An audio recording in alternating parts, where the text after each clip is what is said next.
कैसे हो चैम्प। इस क्लास में बात करते हैं BSc first year first semester zoology के मॉडल पेपर के बारे में। ठीक है, तो जैसा कि आप जानते ही हो नवंबर दिसंबर के आसपास एग्ज़ाम होने वाले हैं, तो उसके ऊपर मॉडल पेपर वगैरह डिस्कस करना अभी से स्टार्ट कर दिया जाए तो अच्छा रहेगा। ठीक है, क्योंकि आगे जो भी टाइम पीरियड आने वाला है उसमें कॉलेज में मैक्सिमम हॉलीडे होगा, क्योंकि फेस्टिवल का सीज़न स्टार्ट हो चुका है। ठीक है, अगस्त ऑलमोस्ट ख़त्म है, इसके बाद सितंबर में नवरात्रि, दशहरा, अक्टूबर में दीपावली और इसके बीच में बहुत से छोटे छोटे फेस्टिवल होते हैं, जैसा कि आप जानते ही हो। ठीक है, तो यही है कि अगले जो भी टाइम आने वाला है उसमें उतना क्लासेस वगैरह चलेंगे नहीं, तो जो भी आपको टाइम मिल रहा है क्लासेस चल रही हैं उसको अच्छे से फॉलो करिए और अभी से इंपॉर्टेंट क्वेश्चन और मॉडल पेपर लगाना स्टार्ट कर दीजिए। ठीक है, क्योंकि फेस्टिवल के टाइम आप खुद भी फेस्टिवल में इंगेज रहोगे तो थोड़ी सी स्टडी आपकी डिस्टर्ब हो जाएगी, तो अभी से थोड़ा बहुत कर लो। फेस्टिवल के टाइम फेस्टिवल को एंजॉय करना, साल भर में एक ही बार आता है कोई भी चीज़, फेस्टिवल की बात चल रही है। ठीक है, तो और तो हर चीज़ तो कई बार आ सकता है, लेकिन फेस्टिवल तो जो है वो एक ही बार आएगा, तो उसको अच्छे से एंजॉय करना और थोड़ा बहुत जो भी टाइम मिले उसमें अपनी स्टडी को भी करते रहना। ठीक है, तो देखो यार फर्स्ट सेमेस्टर के अंदर आप हो तो एक मिनट टाइम दोगे, 1 मिनट। हाँ, कंटिन्यू करते हैं। तो आप फर्स्ट सेमेस्टर में हो इसलिए टाइम नहीं मांगा था, थोड़ा सा डोर बंद करना था। ठीक है, देखो आप फर्स्ट सेमेस्टर के अंदर हो तो नए नए आए हो, तो आपको कुछ बेसिक बातें बता दी जाए। ठीक है, वो बातें फर्स्ट सेमेस्टर में आपके लिए जानना ज़रूरी है, क्योंकि एक बार जान जाओगे तो आगे वाले एग्ज़ाम में सेकंड, थर्ड, फोर्थ, 5, 6 तक आपको प्रॉब्लम नहीं होगी। ठीक है, पहली बात की एग्ज़ाम के बारे में बात करें तो ये जो मॉडल पेपर है ये किस यूनिवर्सिटी के लिए इंपॉर्टेंट है, तो ये सभी यूनिवर्सिटी के लिए इंपॉर्टेंट है। जैसा कि आप जानते हो जब से एनईपी लागू हुई है, नेशनल एजुकेशन पॉलिसी, हर यूनिवर्सिटी का सिलेबस सेम हो गया है, तो हर जगह पढ़ाई भी सेम हो रही है और एग्ज़ाम में क्वेश्चन भी ऑलमोस्ट सेम आ रहे हैं। ठीक है, फिर भी आप अपने टीचर से कंफर्म करने के लिए बस इतना पूछ लीजिएगा कि सर फर्स्ट सेमेस्टर, सर या मैम जो भी हैं, कि फर्स्ट सेमेस्टर जूलॉजी के पेपर का टाइटल क्या है, तो वो क्या बोलेंगे, cytology genetics and infectious diseases, तो सही है। ठीक है, हो सकता है एक आध केस ऐसा हो जहाँ पे सिलेबस दूसरा हो, इसीलिए हम बोल रहे हैं कि एक बार आप कंफर्म कर लोगे तो अच्छा रहेगा,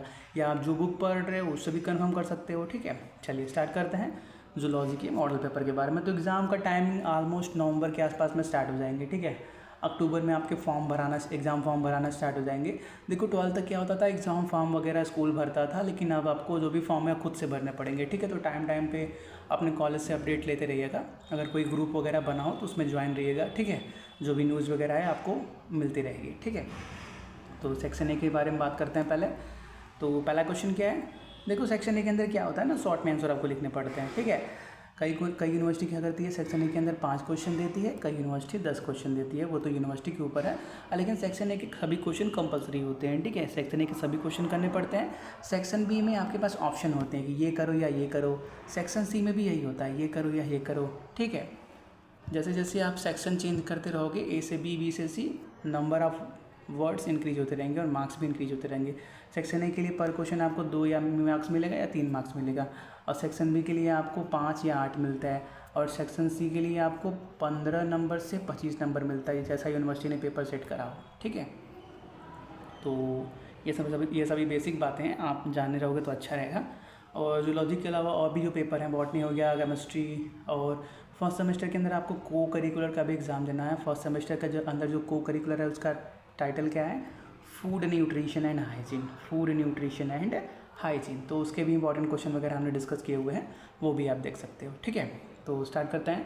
पहला क्वेश्चन क्या है, फेगोसाइटोसिस क्या होता है। ठीक है, तो phagocytosis is a cellular process where a cell engulfs large particles such as microorganisms or cellular debris forming a membrane bound vessel called phlegosome।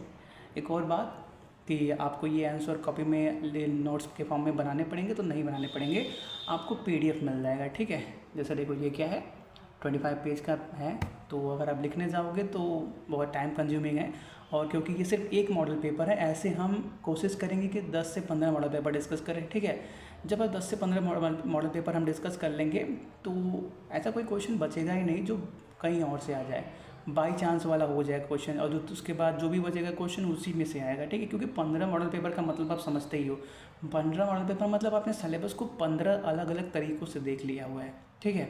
तो वही है, जितने इंपॉर्टेंट क्वेश्चन पॉसिबल हैं सभी कवर हो जाएंगे, तो कुछ मैक्सिमम बचेगा नहीं। तो 15 मॉडल पेपर मान के चलते हैं, 10 ही मान के चलते हैं, तो उनको लिखना बहुत ही टफ टारगेट है, क्योंकि ये सिर्फ एक सब्जेक्ट की बात कर रहे हैं, अदर सब्जेक्ट में भी हम ऐसा ही करने वाले हैं।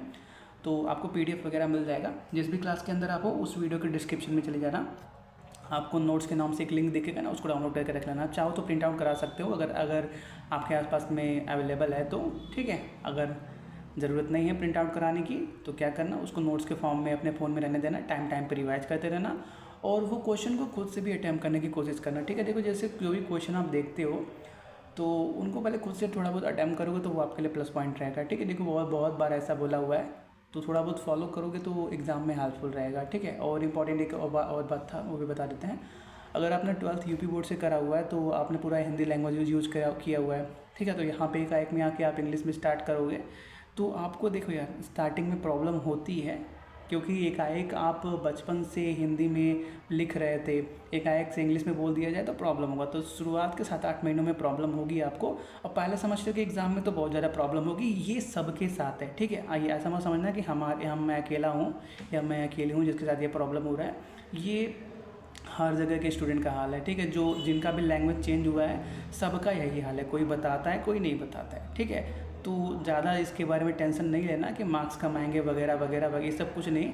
बस सोचना यही ना कि जब भी नोट्स वगैरह बनाओ तो उसको इंग्लिश में बनाने की कोशिश करो, ठीक है। फर्स्ट सेमेस्टर में प्रॉब्लम होगा, उसको एक्सेप्ट करना, सेकेंड सेमेस्टर जाते जाते आप प्रो हो जाओगे। लेकिन कोशिश यही करना कि जो भी नोट्स बनाओ इसको इंग्लिश में बनाओ, ठीक है। और उसको अपने लैंग्वेज में लिखने की कोशिश करो। जैसे आप स्टोरी लिखते हो, स्टोरी को एक बार सुन लिया तो आँख बंद करके हिंदी में, अगर आँख बंद करके सुन लिया, आँख बंद करके लिखने की बात नहीं चल रही है, ठीक है। तो वो सुन लिया तो उसके बाद क्या कर सकते हो, अपने वर्ड्स में भी बना के उसको हिंदी में लिख सकते हो, ये हमारी खासियत है, ठीक है। कोई भी राजा रानी की कहानी सुन ली, उसको अपने लैंग्वेज में बना लेंगे। अब वही चीज़ अगर इंग्लिश में करना हो जाए तो अगर आपने प्रैक्टिस नहीं किया है तो प्रॉब्लम हो जाएगा, ठीक है। तो थोड़ा बहुत इंग्लिश में बनाने की कोशिश किया करो कि कोई चीज़ को कैसा लिखा जा सकता है, ठीक है। तो वो आपके लिए प्लस पॉइंट रहेगा, ठीक है। चलिए आगे बढ़ते हैं। दूसरा क्वेश्चन क्या है, न्यूक्लियोटाइड। तो न्यूक्लियोटाइड्स क्या होते हैं? Nucleotide are organic molecule that serve as the basic building blocks of DNA and RNA। Nucleotides क्या हैं? ऑर्गेनिक मॉलिक्यूल के बेसिक बिल्डिंग ब्लॉक, न्यूक्लियोटाइड ऐसे ऑर्गेनिक मॉलिक्यूल हैं जो DNA और RNA के बेसिक बिल्डिंग ब्लॉक होते हैं। बेसिक बिल्डिंग ब्लॉक मतलब जो बेसिक है, जो छोटी इकाई है जिसको लेके ही पूरा स्ट्रक्चर बना हुआ है, ठीक है। विच कैरी जेनेटिक इन्फॉर्मेशन, जिसमें क्या जेनेटिक इन्फॉर्मेशन होता है। DNA और RNA में क्या होता है, जेनेटिक इन्फॉर्मेशन होते हैं। ये बनते कैसे हैं, न्यूक्लियोटाइड से बनते हैं, ठीक है। इस न्यूक्लियोटाइड कंसिस्ट ऑफ 3 पार्ट्स। हर एक न्यूक्लियोटाइड के अंदर 3 पार्ट होते हैं। पहला क्या, एक नाइट्रोजनस बेस होता है, और उस नाइट्रोजनस बेस के अंदर क्या क्या हो सकता है, एडेनिन, ग्वानिन, साइटोसिन, थायमिन और यूरेसिल हो सकता है। एक पेंटोज शुगर होता है, ठीक है। पेंटोज शुगर डीऑक्सीराइबोज हो सकता है। अगर डीऑक्सीराइबोज शुगर है तो DNA बन जाएगा, अगर राइबोज शुगर है तो RNA बन जाएगा, और एक फास्फोड ग्रुप जुड़ा होता है, ठीक है। तो न्यूक्लियोटाइड में क्या क्या देखा हमने, 3 पार्ट होते हैं। एक क्या होता है हमारे पास, नाइट्रोजनस बेस होता है, एक होता है पेंटोज शुगर, और एक क्या होता है, फॉस्फेट ग्रुप होता है, ठीक है। Beyond their role in nucleic acid, nucleotide like ATP are vital for cellular energy, while other like NAD+ function as a coenzyme in metabolic reaction, ठीक है। तो जितने भी आगे के क्वेश्चन हैं आप PDF डाउनलोड कर लीजिएगा, उसके अंदर आपको सभी मिल जाएंगे, ठीक है।